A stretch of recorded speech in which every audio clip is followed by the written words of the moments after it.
Vamos! Vamos! Oh, les amis! Waouh! Waouh! 4 points!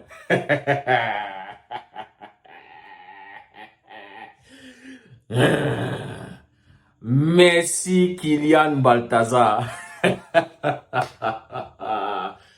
Kylian Balthazar. Merci. Les amis, grâce à Kylian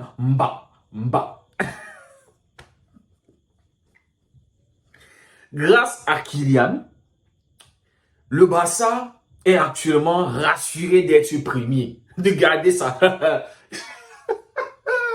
De garder son fauteuil de leader du championnat. Quand je vois comment les Madrilènes ont commencé à s'acharner, ils ont commencé à faire du bruit. Oh, le Barça. Oh. Ça. Non, franchement, les gars. Aïe. Je ne sais pas pourquoi je n'avais pas vu qu'il y avait un match devant la Real Madrid Bilbao. Je sais pas, je n'avais pas. Non, il était là, oh, le Real, ils vont forcément passer devant nous. Il faut déjà se mettre. Ah, on a oublié que Kylian Balthazar est dans l'équipe. On a oublié que c'est le Real Madrid de Kylian Mbappé.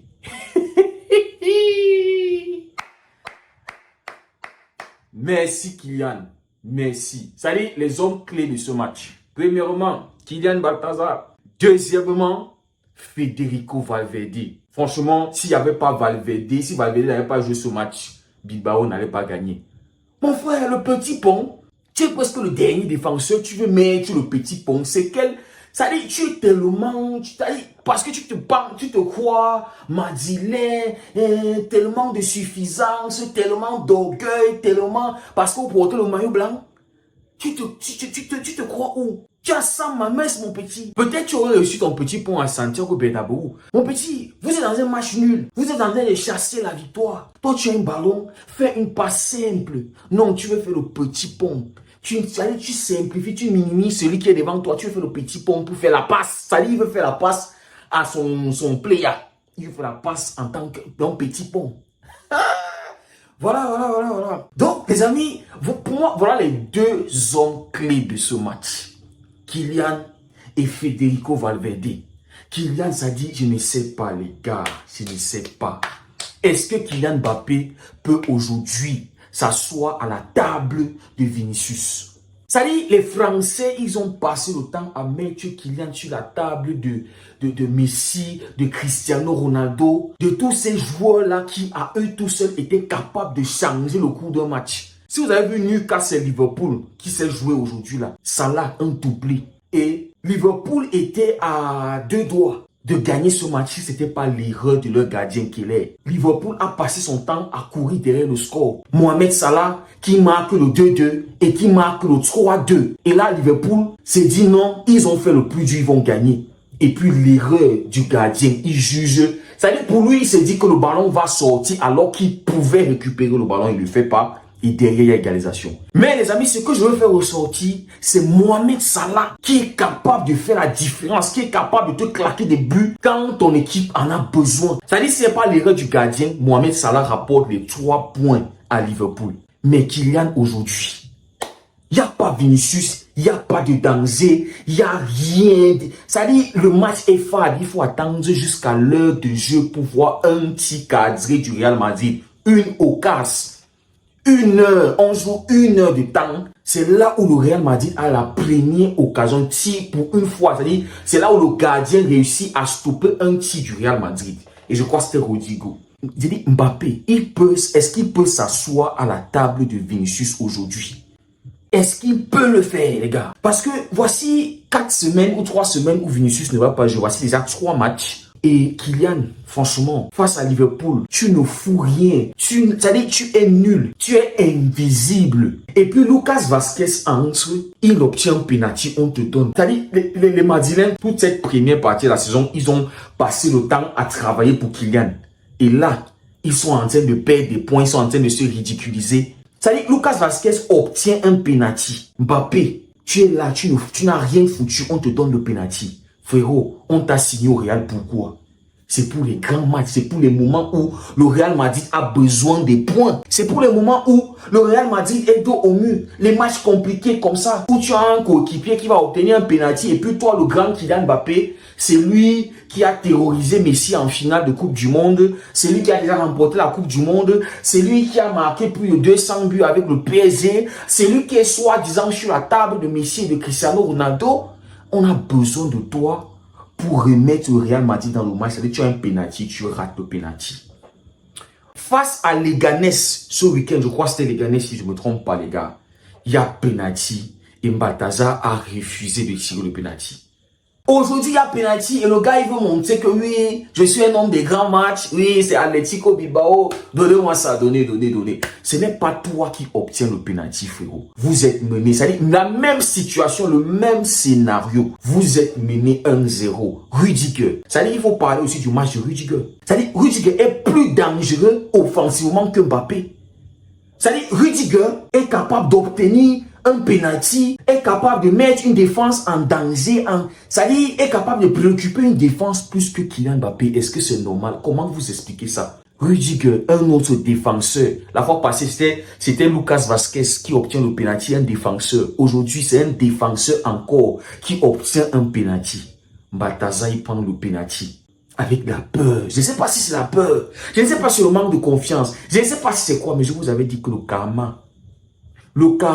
Oui, le week-end, il a marqué. Les gens ont commencé à dire, oh, Mbappé, il est de retour. Oh, la confiance. Oh, ceci. Je vous ai dit que ces gars, ils performent seulement face aux petites équipes. Les équipes qui ne savent pas jouer, c'est-à-dire quand il y a l'adversaire en face d'eux, quand il y a une équipe qui est capable de leur poser du problème, capable de créer quelque chose offensivement, c'est là où on voit le vrai Real Madrid. C'est là où on veut voir Kylian Balthazar. Aujourd'hui encore, il n'apporte aucun danger. Aucune solution. Dans les 1 contre 1, il est nul. Les contrôles ratés, les intentions ratées. Ça dit aucun danger, même rien. Tu n'apportes rien. Oui, tu dois obtenir le penalty, on te donne.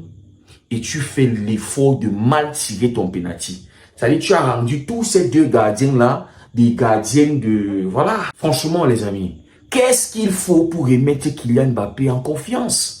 Toute cette première partie de la saison, tous ses coéquipiers, que ce soit Bellingham, que ce soit Vinicius, que ce soit Rodrigo, tous, ils sont en train de se donner. C'est-à-dire souvent on sort Vinicius, on sort Bellingham, on laisse Mbappé. Parce qu'on veut le mettre en confiance, parce qu'on veut qu'il marque, parce qu'on veut. Et le Real perd des points. Et le Real qui avait l'opportunité aujourd'hui de revenir à un point du Barça et potentiellement reprendre le trône. Mais Balthazar, celui qu'on a fait venir pour les grands matchs, celui qu'on voyait qu'il allait détrôner Messi en Liga, qu'il allait claquer des triplés, des doublés, où les records de Messi sont en danger, Kylian est là, il va tout bouleverser, Kylian... Non mais c'est bien, il est en train de bouleverser le Real Madrid. Il est en train de rendre cette équipe offensivement nulle. Franchement, Mbappé, Rodrigo, Bellingham, 3 costauds joueurs. 3, ils sont incapables d'être dangereux c'est-à-dire en 1 heure, 60 minutes, tu ne vois pas d'automatisme. C'est-à-dire que tu ne vois pas que ces 3-là s'entraînent ensemble. C'est comme si l'un venait d'un côté, un coin du monde, l'autre venait d'un coin du monde et puis ils se sont retrouvés face à Bilbao pour jouer. Pas d'automatisme, rien. C'est-à-dire il n'y a pas d'action construite comme ça là. Les 2 ou les 3 qui combinent pour créer danger, rien. Il n'y a que Bellingham que tu vois partout. Et il a été récompensé par le but. Oui, vous allez nous dire qu'il a tiré, mais c'est Bellingham. Bellingham défend, Bellingham est au milieu, Bellingham est en attaque, Bellingham est à gauche, Bellingham est à droite, Bellingham est dans l'axe, Bellingham fait les appels, Bellingham suit les actions. Franchement les gars, vous allez finir par cramer Bellingham. Je ne serais pas surpris, je ne le souhaite vraiment pas. S'il continue à ce rythme-là, peut-être le petit va se blesser. Parce qu'il fait tout. Vous voyez, on est à la 10e ou à la 15e minute, à la 20e minute du match. Bellingham est déjà sale comme un porc. Comme si on était déjà à la 75e minute. Il dit à la 20e, je crois à la 19e ou la 18e minute. Si vous voyez le maillot de Bellingham, maillot blanc, ça montre bien la saleté. Il est comme un porc parce que le mec, il se donne à fond, il est partout. Les tacles, c'est lui qui reçoit. Les fautes, c'est lui qui reçoit tout. Presque tous les temps, il est en train de tomber. Presque tous les temps, il essaie de tacler, de récupérer un ballon. Mais Kylian, ça dit on fait tout pour le mettre. Maintenant, il est sur le côté gauche. Quelle est l'excuse qu'il va mettre en avant? Parce que Vinicius sur le côté gauche, il est capable de t'apporter du danger. Même à l'axe, on voit Vinicius faire des appels. Je crois que c'est face à Dortmund que Vinicius marque un triplé. Et avec 2 buts qui viennent de l'axe. Son deuxième but, c'est un appel dans l'axe qui fait. Et Courtois qui le met le ballon et il conclut. Le 3e but, il est dans l'axe. Il est là où il faut. Et il marque le triplé. Mais Mbappé, aujourd'hui, il n'y a pas Vinicius. Tu as ce côté, tu as le côté de Vinicius. Tu es capable de... Ça dit, l'équipe, c'est pour toi. L'équipe, ça dit, c'est toi le patron. Ça dit, si tu décides de partir de la gauche vers l'axe, personne ne va te déranger. Si tu décides de passer axial, personne... Ça dit que tu as l'opportunité de te montrer, mais tu ne le fais pas. Mais les amis, ça nous arrange. Moi, j'aime. Oui, supporter barcelonais. Oui, ça me plaît. Franchement, je me plains de rien. Oui, je donne juste mon avis. Qu'est-ce que ça continue comme ça, pardon? Et je vous ai dit, le karma, ce qu'il a fait à Messi au PSG, oui, ça va le rattraper. Oui, les amis, il va comprendre. Le Real Madrid va comprendre qu'il n'avait pas besoin de ce joueur-là. Et voilà, on a l'impression que Carlo Ancelotti, son travail est défensif. Asensio, il fait un bon match, le petit Asensio. Ouais, il se bat bien en défense. Il défend avec autorité, il fait des bons tacles. Rudiger, comme je dis, franchement, c'est un leader dans cette équipe. Que ce soit défensivement, vous voyez Rudiger qui monte pour aller se proposer, pour aller trouver des solutions. Et c'est lui qui peut obtenir la faute dans la surface.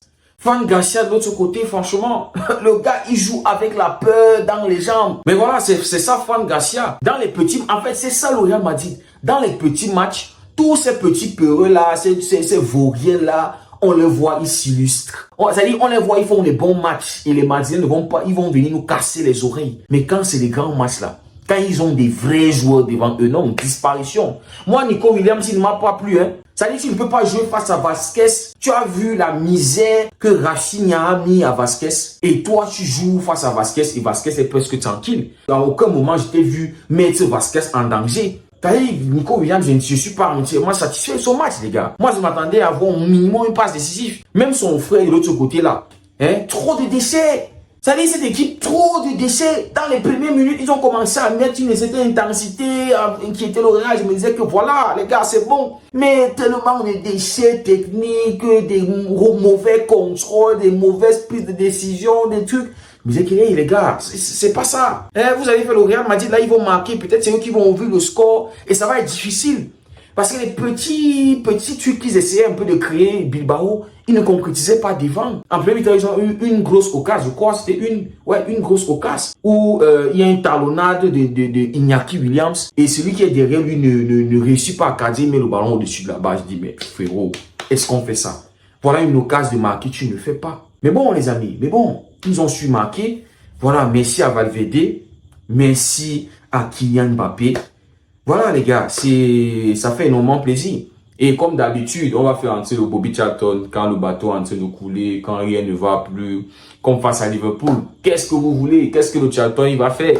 Pensez que c'est lui, Lionel Messi, ou c'est qui, ou c'est... Je sais pas, vous pensez qu'il va faire quelle magie le petit Bobby Charlton? Hein? Ça c'est puissant, gamin. Et avec Arda Güler. Les deux petits, c'est-à-dire quand le bateau est déjà en train de se noyer, c'est là où on fait entrer les gamins. Mais sinon les amis, voilà, on passe une très bonne semaine. Voilà, la semaine jusqu'à, voilà. Le week-end, c'est à voir les amis, c'est à voir. J'espère que on va gérer Betis et voilà, consolider vraiment cette première place. C'est-à-dire, finir la première partie de la saison en étant premier. Là, on peut se dire que voilà, on peut. Surtout avec cette prestation hier à l'extérieur face à Mallorca. Et je vous rappelle que nous, on joue avec les gamins de 17 ans. Hein. Comparé au Real Madrid, hein, on joue avec une équipe moins expérimentée que le grand Real Madrid. Avec Mbappé, Vinicius, Rodrigo, Bellingham. Mais nous, on est là avec l'ami Yamal, des Koubassi, des Casado, des Gérard Martin.